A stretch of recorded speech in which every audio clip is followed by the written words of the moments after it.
മുസ്ലിം management സ്കൂളിൽ തിബിയാൻ എന്ന് പറയുന്ന ഒരു സെഷൻ ഉണ്ട്. തിബിയാൻ എന്ന് പറഞ്ഞാൽ ചെറിയ കുട്ടികളെ പഠിപ്പിക്കുന്ന സ്ഥലമാണ്. അതിൽ മുസ്ലിങ്ങളായ കുട്ടികൾ മാത്രമേ ഉണ്ടാവുള്ളൂ, വേറെ ആരും ഇവിടെ ഉണ്ടാവില്ല. അപ്പൊ ഇസ്ലാമികപരമായ അടിത്തറയിൽ നിന്നുകൊണ്ട് മറ്റ് ഭൗതികമായ വിഷയങ്ങളെ കുറിച്ച് പഠിപ്പിക്കുന്ന ഇടാണ് ഈ തിബിയാൻ. അതുപോലുള്ള പ്രീ KG സെഷൻ മുതൽ തുടങ്ങുന്ന സ്ഥാപനങ്ങളൊക്കെ. അപ്പൊ അവിടെ പഠിപ്പിക്കുന്ന ടീച്ചർ എന്ത് ചെയ്തു, പാരന്റ്സിനൊരു മെസ്സേജ് അയച്ചു. എന്താണ് ആ മെസ്സേജ്? അതിലൊരു വർഗീയ സംസാരവും എനിക്ക് ആ മെസ്സേജിൽ ഫീൽ ചെയ്തിട്ടില്ല. മതേതര ബോധ്യമുള്ള ഒരു മനുഷ്യനത് ഫീൽ ചെയ്യില്ല എന്നാണ് ഞാൻ മനസ്സിലാക്കുന്നത്. എന്താണ് ആ മെസ്സേജിലുള്ളത്? മുസ്ലിംകളായ ആളുകൾ നമുക്ക് ഓണം ആഘോഷിക്കൽ അത് ശിർക്കായി വരാൻ സാധ്യതയുണ്ട്, അതുകൊണ്ട് ഓണപ്പൂക്കളം ഇടാനും ഓണത്തിനും നമ്മൾ മുതിരേണ്ടതില്ലല്ലോ അല്ലേ എന്ന് മാന്യമായി ആ ടീച്ചർ പറഞ്ഞതിന്റെ പേരിൽ അവർക്കെതിരെ അറസ്റ്റ് വാറന്റ് പുറപ്പെടുവിക്കുക, അല്ലെങ്കിൽ അവരുടെ ജോലി നിഷേധിക്കുക, അവരെ സസ്പെൻഡ് ചെയ്യാന്നൊക്കെ പറയുന്നത് ശരിക്കും ഈ ഇന്ത്യ മഹാരാജ്യത്തിന്റെ ഭരണഘടനയുടെ കഴുത്തിൽ കത്തിവെക്കലാണ്. ഭരണഘടന എത്രമേൽ കൃത്യമായി നമുക്കതിനുള്ള അവകാശം തരുന്നുണ്ട്. Freedom to profess, freedom to practise, freedom to propagate religion.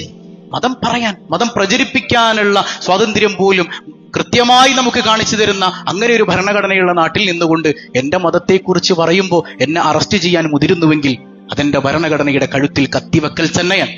ഇനി ഇത് വർഗീയ പരാമർശമാണെങ്കിൽ ഇതിലെന്ത് വർഗീയത എനിക്ക് മനസ്സിലാകുന്നില്ല.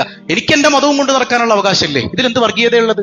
അങ്ങനെ ഉണ്ടെങ്കിൽ ഇപ്പോ കുറച്ച് ദിവസം 3-4 ദിവസമേ ആയിട്ടുള്ളൂ, ഒരു മുസ്ലിം പേരുള്ള മുസ്ലിം നാമധാരിയായ ഒരു പെൺകുട്ടി ഗുരുവായൂർ അമ്പലത്തിലേക്ക് കടന്നു ചെന്ന് അവിടുത്തെ കുളത്തിൽ എന്തോ റീൽസ് ചെയ്തു തിരിച്ചവര് വരികയാണ്. എന്താ സംഭവിച്ചത്? ഒരു ദിവസം കൃത്യമായി ഗുരുവായൂർ അമ്പലം അടച്ചിട്ടു, ശുദ്ധികലശം നടത്തി. അപ്പൊ ശരിക്കും നമ്മൾ പറയണ്ടേ ഇതിലും വർഗീയതയില്ലേ? നമ്മൾ അങ്ങനെ പറയാൻ പോയില്ല. കാരണം എന്താ? ഓരോ മതസ്ഥർക്കും അവരവരുടേതായ ആചാരങ്ങളുണ്ട്. ആ ആചാരങ്ങളിൽ ഉറച്ചു നിന്നുകൊണ്ട് പരസ്പരം ബഹുമാനിച്ചും സ്നേഹിച്ചും ജീവിക്കലാണ് ഈ രാജ്യത്തിന്റെ ഏറ്റവും വലിയ മുഖമുദ്ര. അല്ലാതെ ഓരോരുത്തരുടെയും ആചാരങ്ങളെ കടമെടുക്കലല്ല. ഇപ്പൊ ഹബീബ് സല്ലല്ലാഹു അലൈഹി വസല്ലം തങ്ങളുടെ ഒരു ഹദീസ് ഉണ്ട്, മൻ തശബ്ബഹ ബിഖൗമിൻ ഫഹുവ മിൻഹും. നിങ്ങൾ ഏതെങ്കിലും ഒരു വിഭാഗത്തിന്റെ ആചാരങ്ങളെ കടമെടുത്താൽ നിങ്ങൾ അവരിൽപ്പെട്ടവരാണ് എന്ന് സയ്യിദുനാ റസൂലുള്ളാഹ്.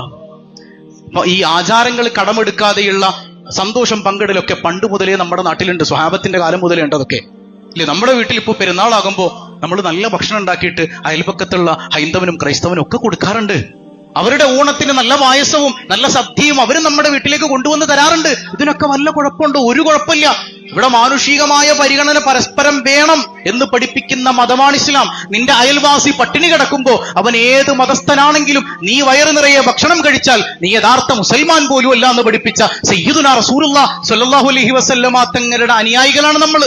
പക്ഷെ നമ്മൾ ഇവിടെ നിന്നൊക്കെ വിട്ട്, ഞാൻ എപ്പോഴും പറയുന്ന പോലെ കുറച്ച് എക്സ്ട്രീം ലെവലിലേക്ക് നമ്മൾ പോയില്ലേ.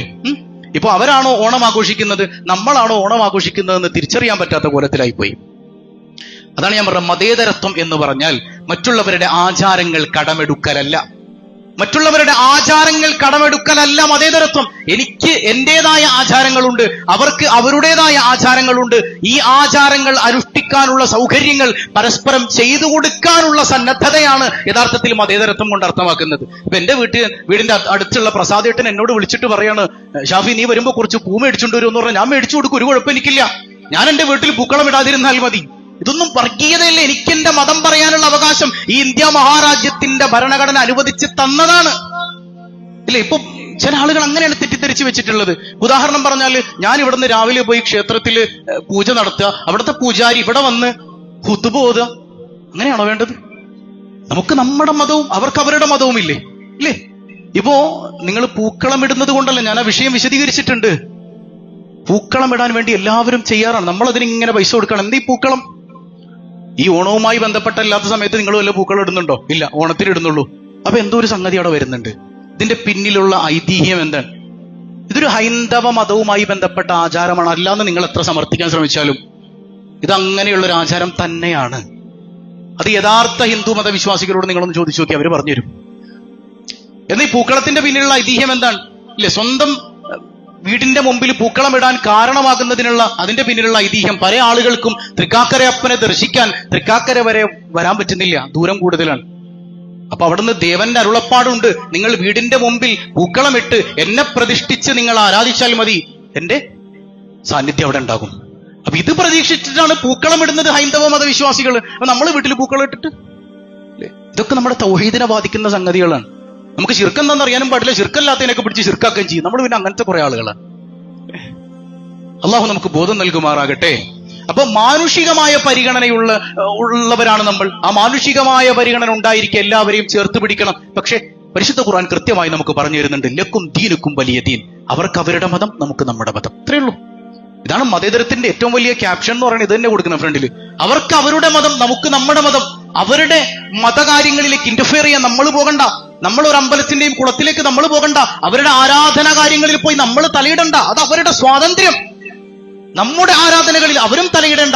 പക്ഷെ മനുഷ്യൻ എന്ന നിലക്ക് പരസ്പരം ചേർത്ത് പിടിച്ച് സഹോദരങ്ങളെ പോലെ ഒന്നിച്ചൊരുമിച്ച് മനുഷ്യരായി നിൽക്കാൻ നമുക്ക് കഴിയുമ്പോഴാണ് ഈ രാജ്യത്തിന്റെ യശസ് വീണ്ടും വർദ്ധിക്കുക. ആ മനുഷ്യത്വത്തെ തകർത്ത് കളയാനാണ് ഇവിടെ പല ആളുകളും ശ്രമിക്കുന്നത്.